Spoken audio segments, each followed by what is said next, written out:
Hello student, स्वागत है आपका हमारे चैनल आर मैथमेटिक्स में। स्टूडेंट, हमने क्लास 10 ट्रिग्नोमेट्री का चैप्टर स्टार्ट किया है और हमने कल उसे प्रीवियस लेक्चर में उसे पढ़ा है, वहाँ से हमने स्टार्ट किया है। तो हम स्टूडेंट सबसे पहले हम क्या देख लेते हैं कि हमने प्रीवियस चैप्टर में क्या क्या ट्रिग्नोमेट्री में पढ़ा है और आपको क्या क्या ट्रिग्नोमेट्री में पढ़ाया है। तो इसका थोड़ा सा बेसिक ले लेते हैं, थोड़ा सा हमने जो प्रीवियस किया है उसको हम थोड़ा सा रिकॉल करने की या रिवीजन करने की कोशिश करते हैं। तो स्टूडेंट, हमने पढ़ा है ट्रिग्नोमेट्री में सबसे पहले हमने ट्रिग्नोमेट्री के बेसिक पे बात की कि ट्रिग्नोमेट्री क्या होती है। फिर हमने ट्रिग्नोमेट्री में जो बात की है वो त्रिकोणमितीय अनुपात यानी किसके रेशियो से बात की है कि ट्रिग्नोमेट्री में क्या क्या रेशियोज होते हैं। फिर ट्रिग्नोमेट्री के बाद हमने एंगल पे बात की कि इनके एंगल्स की वैल्यू क्या क्या होती है, 0 डिग्री पे क्या होती है, 30 डिग्री पे क्या होती है, 45 डिग्री पे क्या होती है। तो स्टूडेंट, हम थोड़ा सा आगे चलेंगे तो हम इसके आप कुछ फॉर्मूलों पे बात करेंगे जो ट्रिग्नोमेट्री में आगे हमारे पास यूज होने वाले फॉर्मूले होंगे, उनके बारे में हम बात करते हैं। तो स्टूडेंट, आप भी इसको नोट डाउन कीजिए और पॉज वीडियो करो। तो स्टूडेंट, अब हम फॉर्मूलों की तरफ चलते हैं। आपको फॉर्मूले हम लिखवा लेते हैं कि क्या इसके फॉर्मूले होते हैं, तो आप भी इसको हमारे साथ पढ़ते पढ़ते आप इसको नोट डाउन करते जाना। नंबर 1, सबसे पहले हम देखो निष्पत्तियां हमारे पास जो इसकी आइडेंटिटी होती है उसके बारे में देखते हैं हम, जैसे कि sine theta, number 2 cos theta, number 3 tan theta, number 4 sec theta, number 5 cosec theta and number 6 cot theta.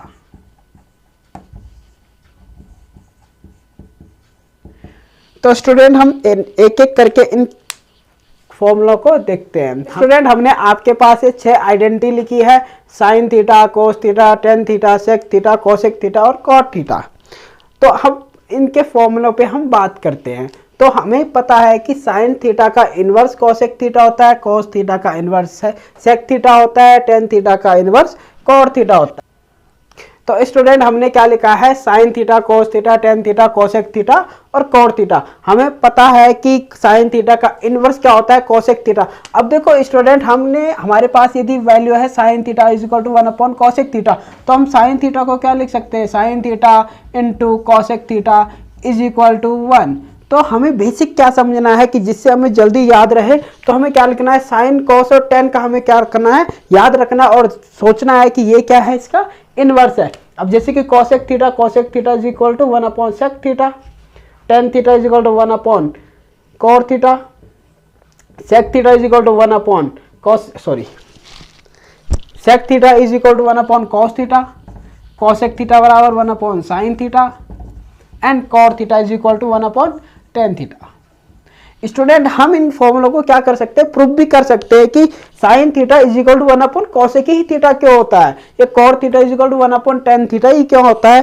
लेकिन स्टूडेंट, हम इसको क्या करेंगे, जब हम हायर एजुकेशन पढ़ेंगे, जब हायर मैथमेटिक्स पढ़ेंगे, तो उस टाइम हम इसको प्रूफ करेंगे कि sine theta is equal to 1 upon cosec ही थीटा क्यों होता है, cot theta is equal to 1 upon tan theta ही क्यों होता है।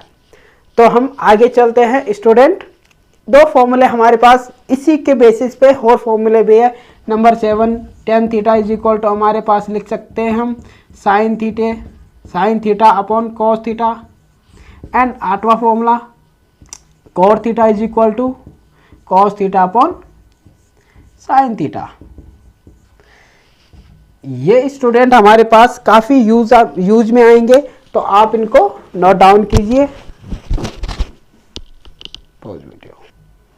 अब हम कुछ और फॉर्मूला की महत्वपूर्ण सूत्रों की फॉर्मूलाज की बात करेंगे।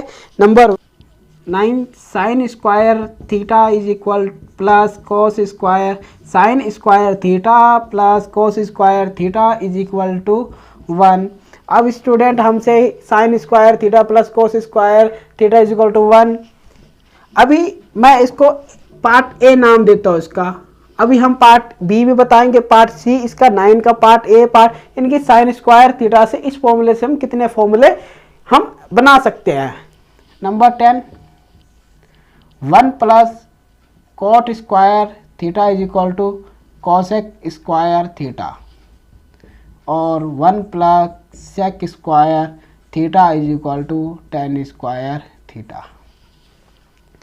तो स्टूडेंट हमारे पास कभी क्या होता है कि हमें साइन थीटा की वैल्यू पता नहीं होती है कि साइन थीटा की क्या वैल्यू होगी। यहाँ पे जब हम कभी प्रूफमेंट करेंगे तो हम देखेंगे यार साइन स्क्वायर थीटा की वैल्यू क्या है या कॉस स्क्वायर थीटा की वैल्यू क्या है। इसके लिए हमारे पास क्या है, कुछ फॉर्मूले हैं। जैसे कि इसका पार्ट बी निकालो, sine square theta is equal to क्या हो जाएगा 1 minus cos square theta.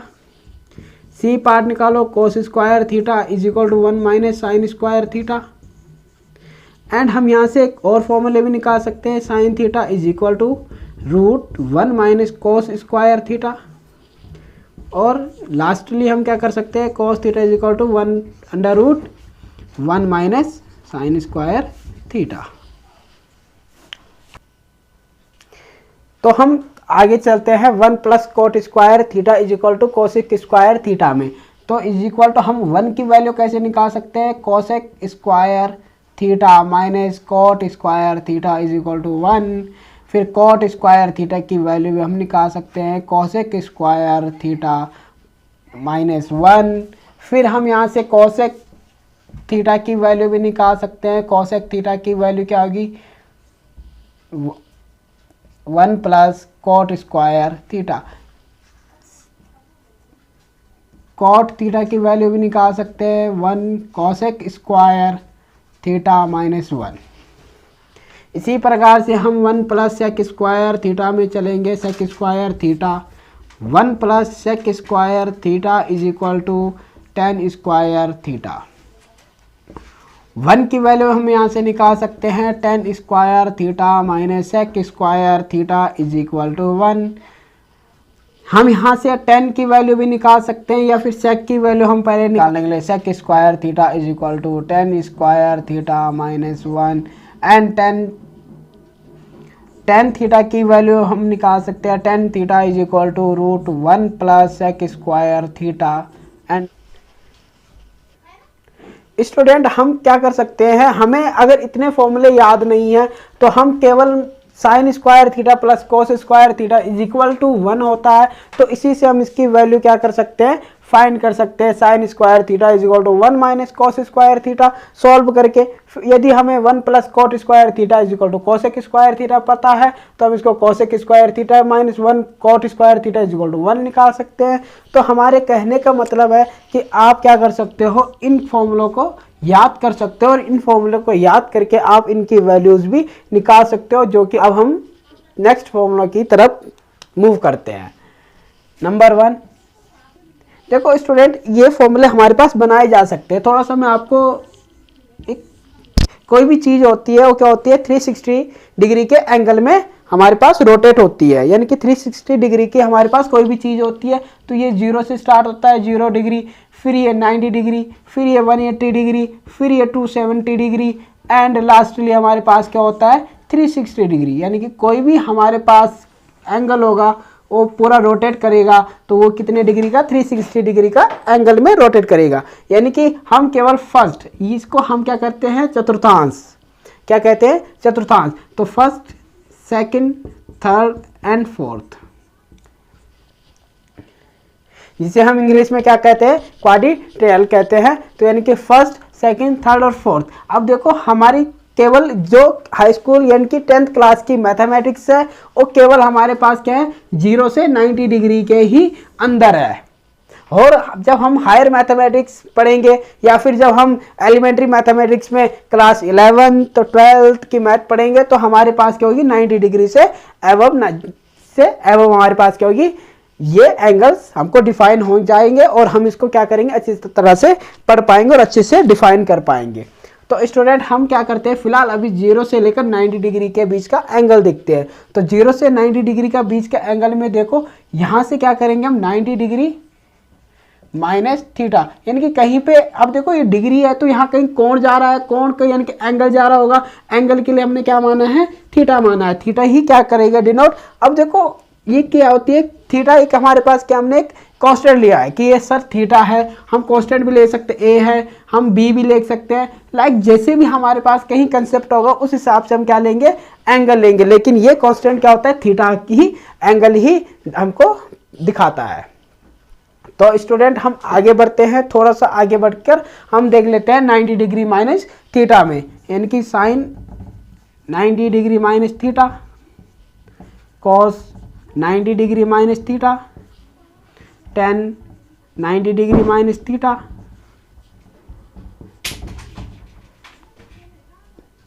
Cosec 90 degree minus theta, sec 90 degree minus theta and cot 90 degree minus theta. ठीक है स्टूडेंट, तो sine 90 degree minus theta, cos 90 degree minus theta, tan 90 degree minus theta, cosec 90 degree minus theta, sec 90 degree minus theta, cot 90 degree minus theta. तो हम इसका क्या करते हैं, first क्वाड्रेटिकल में हम इसको चला रहे हैं। तो फर्स्ट क्वाड्रेटिकल में क्या होता है, सभी हमारे पास क्या होते हैं, पॉजिटिव में होते हैं, और ये क्या होते हैं, इसकी जो आइडेंटिटी होती है, जो इसकी निष्पत्तियाँ होती है वो क्या होती है, चेंज हो जाती है। जैसे कि साइन का हमारे पास क्या हो जाएगा, कॉस थीटा, कॉस का हमारे पास साइन थीटा, टेन का हमारे पास कोट थीटा, कोसेक का हमारे पास सेक थीटा, सेक का हमारे पास cosec theta and lastly cot का हमारे पास टेन थीटा। ये स्टूडेंट हमारे पास फॉर्मूले होते हैं जो कि हमारे पास क्लास 10th में मैथमेटिक्स ट्रिग्नोमेट्री में सारे फॉर्मूले अप्लाई होगी। तो स्टूडेंट इन फॉर्मूलों को आप अच्छी तरह से पढ़िए, नोट डाउन कीजिए और हम इसको आगे अप्लाई करेंगे। तो स्टूडेंट आज दो लेक्चर में, कल के लेक्चर, प्रीवियस लेक्चर में और इस लेक्चर में हमने केवल फॉर्मूला की बात की। अब हम नेक्स्ट लेक्चर में इसकी बात करेंगे किस प्रकार से हम इसके किस प्रकार से हम इसके प्रॉब्लम सॉल्व कर पाएंगे या फिर किस प्रकार से इसका प्रूवमेंट हम कर पाएंगे। तो एक क्वेश्चन हम थोड़ा सा देख लेते हैं, किसी एक फॉर्मूले पे कोशिश करेंगे और आपको समझाने की कोशिश करेंगे कि किस प्रकार से हम इस फॉर्मूला का अप्लाई कर सकते हैं और किस प्रकार से हम इसका रिजल्ट हम फाइंड कर सकते हैं। तो स्टूडेंट अभी तक फॉर्मूले पढ़े हैं, अब हम स्टूडेंट बात करेंगे इन फॉर्मूलों के बेस पे। हम एक क्वेश्चन आज करते हैं, एक प्रॉब्लम आज करते हैं, फिर हम नेक्स्ट लेक्चर में आपको पूरी सीरीज इसकी प्रोवाइड करवा देंगे। जैसे कि ये क्वेश्चन है, यदि किसी समकोण त्रिभुज ABC में, यानी कि कोई राइट एंगल हमारे पास A = 3/4 है, तो हमने क्या क्या फाइंड करना है, cos C फाइंड करना है, tan A फाइंड करना है। हमारे पास A यहाँ पे क्या है, एक एंगल को डिनोट करता है कि हमारे पास AC हमारे पास डिनोट करेगा एंगल को। अब स्टूडेंट हमें पता है कि A और C तो हमारे पास क्या एंगल पूछ रखा है, तो B नॉर्मली क्या हो जाएगा कि राइट एंगल की वैल्यू यानी कि 90 डिग्री हो जाएगा। हमें साइन A गिवन है, तो साइन A = कोण A की सम्मुख भुजा, यानी कि जो A है उसकी सीधे अपोजिट साइड हमने लिखनी है, और ये कर्ण यानी कि हाइपोटेन्यूस हमने यहाँ पे लिखना है। हाइपोटेन्यूस लिखने के बाद हमने क्या करना है, BC / AC, क्योंकि हमारे पास क्या है, इसकी जस्ट सामने वाली साइड क्या है, BC है, और इसका हाइपोटेन्यूस यानी कि कर्ण हमारे पास कितना है, 4 है। इसकी ज़रूरत हमें स्टूडेंट इसलिए पड़ रही है, इसलिए होती है क्योंकि हमें क्या करना है, कोण C निकालना है और कोण एंगल A निकालना है। तो एंगल A और C तो हमारे पास कुछ भी हो सकता है, कैसे भी हो सकता है, लेकिन यदि हमारे पास हमने क्या फाइंड करना है, tan A फाइंड करना है, तो tan A में हमारे पास जो रेशियो होता है वो हमारे पास क्या होता है, अपोजिट साइड अपॉन एडजेंस्ट, यानी कि इसका बेस साइड हमारे पास फॉर्मूले में होता है, लेकिन बेस साइड तो हमको गिवन ही नहीं है। तो हम इस फॉर्मूले से इसको फाइंड आउट करने की कोशिश करते हैं। तो BC की वैल्यू कितनी है, 3 है, AC की वैल्यू 4 है। तो हमारे पास एक पाइथागोरस प्रमेय होती है, पाइथागोरस थ्योरम होती है, जिसके अकॉर्डिंग हम इसको क्या कर सकते हैं, फाइंड कर सकते हैं। तो AC² = AB² + BC²। तो AC की वैल्यू 4 है और BC की वैल्यू 3 है, तो इसको हमने पुट किया, तो यहाँ से हमने क्या निकाला, AB की वैल्यू √7 निकाली है। तो स्टूडेंट हमारे पास AB की वैल्यू भी कितनी आ गई, √7 आ गई। तो √7, अब देखो हमारे पास तीनों साइड हमारे पास क्या हो गई, हमको मिल गई है। तो हम क्या कर सकते हैं, यहाँ से cos C निकालते हैं सबसे पहले। अब देखो इसने cos C पूछा है, तो हमारे पास जो रेशियो में होता है, कोण C की आधार भुजा यानी कि adjacent side of C angle C आधार भुजा अपॉन कर्ण। अब यानी कि हमने कौन सी देखना है, तो कौन सी हमारे पास ये है, तो इसकी आधार भुजा क्या होगी, जहाँ पे ये एंगल बना रहा होगा, जहाँ पे ये, जहाँ से ये एंगल बनाएगा वहाँ पे हमने क्या देखनी, इसकी आधार साइड देखनी है, यानी कि ये क्या हमारे पास BC है, तो BC अपॉन कर्ण क्या है AC is equal to BC की वैल्यू हमारे पास 3 है तो पुट कर लो, AC की वैल्यू 4 है तो cos C की वैल्यू आपके पास 3/4 आ गई। इसी तरह से आप tan A की वैल्यू निकाल सकते हो, यानी कि कोण A की सम्मुख भुजा अपॉन कोण A की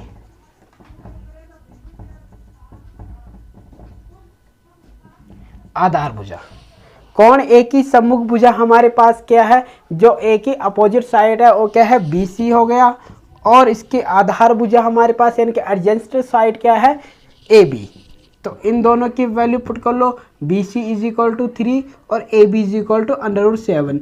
तो हमारे पास cos C की वैल्यू कितनी आती है 3/4 एंड tan A की वैल्यू कितनी आती है 3/√7। तो स्टूडेंट इस तरह से हम इसके ट्रिग्नोमेट्री के जो रेशियो होते हैं वो अप्लाई करके हम जो हमको गिवन होगा और जो हमें फाइंड करना होगा, जो हमें फाइंड करना है उसको हम इसको आसानी से निकाल सकते हैं। तो स्टूडेंट आगे की प्रॉब्लम की बात हम नेक्स्ट लेक्चर में करेंगे।